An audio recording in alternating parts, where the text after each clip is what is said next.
Hello दोस्तों, आप सभी का हमारे चैनल भागवत कथा में स्वागत है। आज की कहानी है ऐश्वर्य के पूर्व जन्म का वृतांत। एक बार अचानक देवराज इंद्र के हाथी ऐरावत को न जाने क्या जुनून सवार हुआ कि उसने खाना पीना बंद कर दिया। क्रोध के मारे जैसे वह पागल हुआ जा रहा था। महावत ने उसे पुचकारा तो ऐरावत सूंड ऊपर उठाकर चिंगाड़ा। उसने महावत को पकड़ने के लिए सूंड हवा में घुमाई। महावत पहले ही ऐरावत के मिजाज को भाप गया था, इसलिए वह तेजी से पीछे हट गया और भागा भागा देवराज इंद्र के पास आया। इंद्र उस समय कहीं जाने की तैयारी कर रहे थे। उन्होंने पहले ही संदेश भेज दिया था कि ऐरावत को खिला पिला कर लाया जाए। महावत को घबराया देख इंद्र बोले, क्यों, क्या बात है? महावत ने विनम्रता से कहा, प्रभु, ऐरावत अचानक मदोन्मत्त हो गया है। बहुत प्रयत्न करने पर भी बस में नहीं आ रहा है। इंद्र बोले, ऐसा क्या कारण हो सकता है? आज तक तो ऐसा हुआ नहीं। वैसे भी ऐरावत समुद्र मंथन से प्राप्त रत्नों में से एक है। उसकी उत्पत्ति ही हमारे लिए हुई है। उसके आहार पानी में तो कोई कमी नहीं रह गई। महावत बोले, देवराज, नित्य नियम अनुसार आज भी समय पर उसे आहार पानी दिया गया, मगर उसने छुआ तक नहीं। आप स्वयं चलकर देख लें। ठीक है, मैं स्वयं ही चलता हूँ। यह कहकर इंद्र उठे और ऐरावत को देखने चल पड़े। वहाँ जाकर उन्होंने देखा ऐरावत उन्मत्त होकर झूम रहा है। निकट जाकर इंद्र ने स्वयं हाथी को पुचकारा, मगर आश्चर्य, इंद्र को देखकर ऐरावत और क्रोध में भर उठा। वह बेकाबू होता जा रहा था। यह देखकर एक देव ने इंद्र से कहा, महाराज, आप स्वयं उसके ऊपर सवारी करें। शायद यह अंकुश से वश में आ जाए, हो सकता है। कहते हुए इंद्र हाथी पर सवार होने को आगे बढ़े, मगर यह क्या, ऐरावत ने सिर हिलाकर इनकार कर दिया। फिर उसे वश में लाने के कई उपाय किए गए, मगर वह वश में न आ सका। इंद्र परेशान और सभी आश्चर्य में थे। उनकी समझ में नहीं आ रहा था आखिर ऐरावत को हुआ क्या, मुझे भी सवारी के लिए इनकार क्यों कर रहा है। इंद्र इसी चिंता में पड़े थे।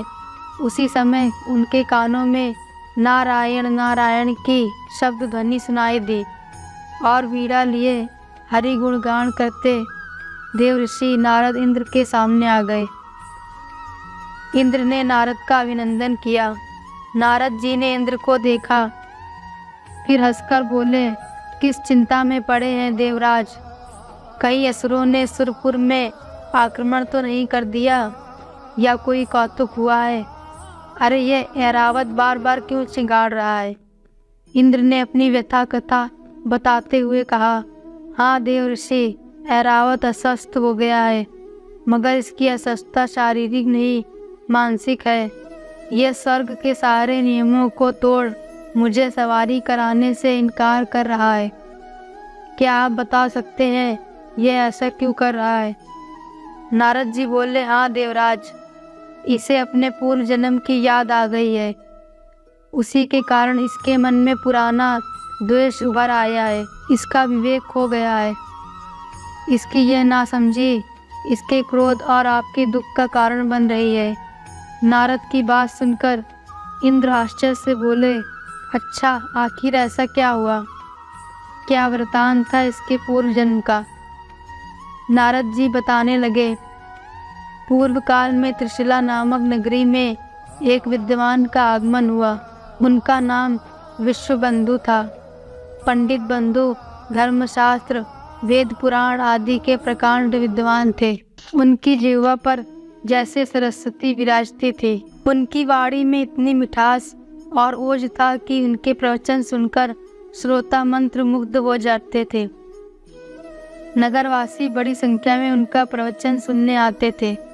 स्वयं राजा भी नित्य आकर पंडित जी की कथा सुनते थे। उसी नगर में वीरसेन नाम के एक सद्गृहस्थ थे।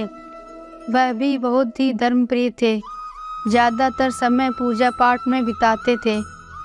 वीरसेन भी चाहते थे कि किसी दिन जाकर पंडित जी की कथा सुने, मगर जब तब से समय ही नहीं बच पाता था।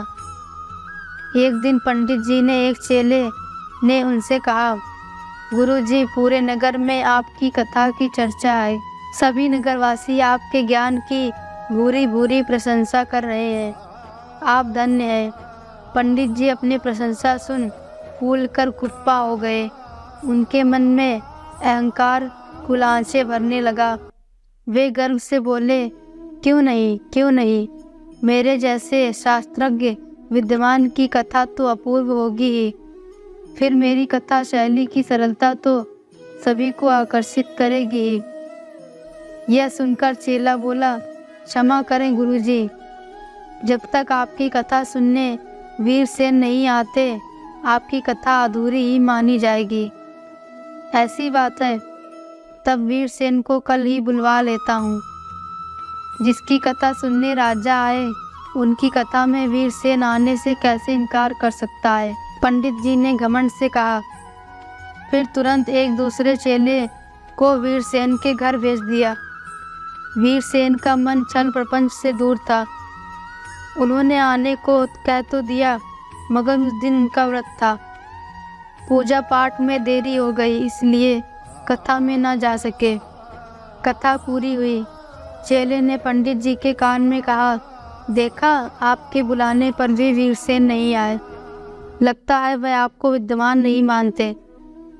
आपको अपनी विद्वता का सिक्का जमाना है तो वीरसेन का सर झुकाना ही होगा।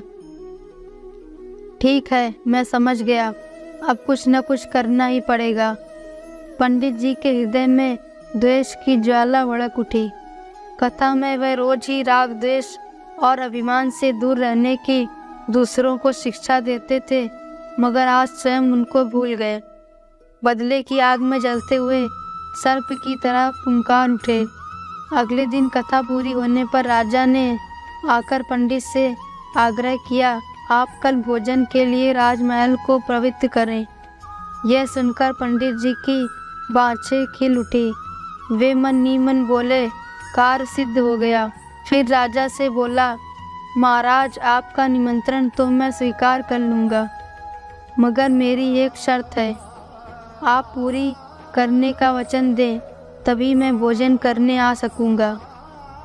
राजा सोचने लगे, पंडित जी ज़्यादा से ज़्यादा कोई रत्न मांग लेंगे या फिर स्वर्ण मुद्राओं की थैली। यही सोचकर राजा ने पंडित जी की बात मान ली। फिर कहा, पंडित जी, आप क्या कहना चाहते हैं? पंडित जी बोले, महाराज, आपकी नगरी में वीरसेन नाम का एक व्यक्ति है। मैं चाहता हूँ जब मेरी पालकी राजमहल के द्वार पर रुके तो मैं महल के अंदर वीरसेन की पीठ पर सवार होकर जाऊं।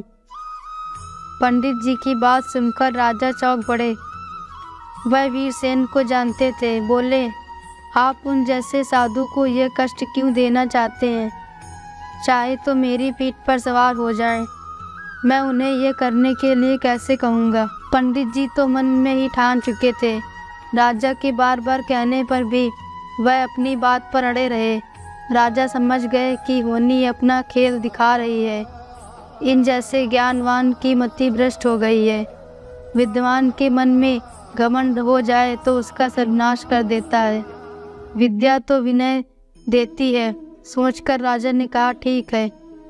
दूसरे दिन राजा ने वीरसेन को बुलावा भेजा। उनके आने पर राजा ने बड़े संकोच से पंडित जी को दिए वचन की बात बताई। वीरसेन ने मुस्कुराकर कहा, राजन, यह तो मेरा सौभाग्य होगा। विश्वबंधु जैसे विद्वान को पीठ पर बैठाकर मेरा जीवन सफल हो जाएगा। मैं आपका आभारी रहूँगा। सुनकर राजा भी पानी पानी हो गए। निश्चित समय पर विश्वबंधु की पालकी महल के द्वार पर आई। वीरसेन और राजा वहाँ थे। विश्वबंधु ने पालकी से उतरकर कहा, कहाँ है वीरसेन सवारी के लिए? वीरसेन ने सिर झुकाकर कहा, आइए पंडित जी, मैं सेवा के लिए तैयार हूँ। बिना आगा पीछे सोचे उचित अनुचित का विचार किए। पंडित जी वीरसेन की पीठ पर सवार होकर भोजनालय में पहुँचे। रास्ते भर वह सोचते रहे, आखिर मैंने इसका मान मर्दन कर ही दिया। अपनी कहानी समाप्त करते हुए नारद जी बोले, देवराज, विश्वबंधु पंडित को उनकी करनी का फल भुगतना पड़ा। विद्या, ज्ञान और भगवान की कथा का ज्ञाता होने के फलस्वरूप उन्हें मोक्ष का अधिकार होना चाहिए था, किंतु द्वेष और अभिमान ने उनके सारे किए पर पानी फेर दिया। वही पंडित जी ऐरावत हाथी के रूप में आज स्वर्ग का क्षणिक सुख भोग रहे हैं। सद्गुणों के कारण वीरसेन आज स्वर्ग के राजा इंद्र बने हैं।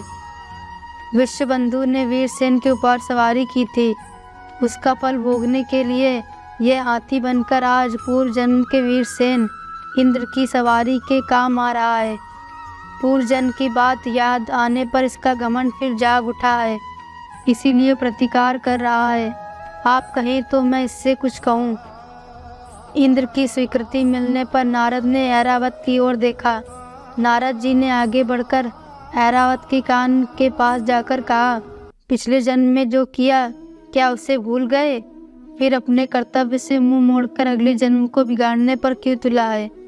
यह सुनना था कि ऐरावत का सारा नशा काफूर हो गया। उसने उछल कूद बंद कर दी, फिर सिर झुकाकर इंद्र की सवारी के लिए तैयार हो गया। इंद्र ने मुस्कुराकर नारद जी की ओर देखा, मगर नारद जी बिना कुछ कहे नारायण हरि कहते हुए अपने रास्ते पर आगे बढ़ गए। दोस्तों, अगर आपको आज की ये वीडियो पसंद आई हो तो वीडियो को लाइक करें, चैनल को सब्सक्राइब करें और कमेंट में राधे राधे लिखना ना भूलें।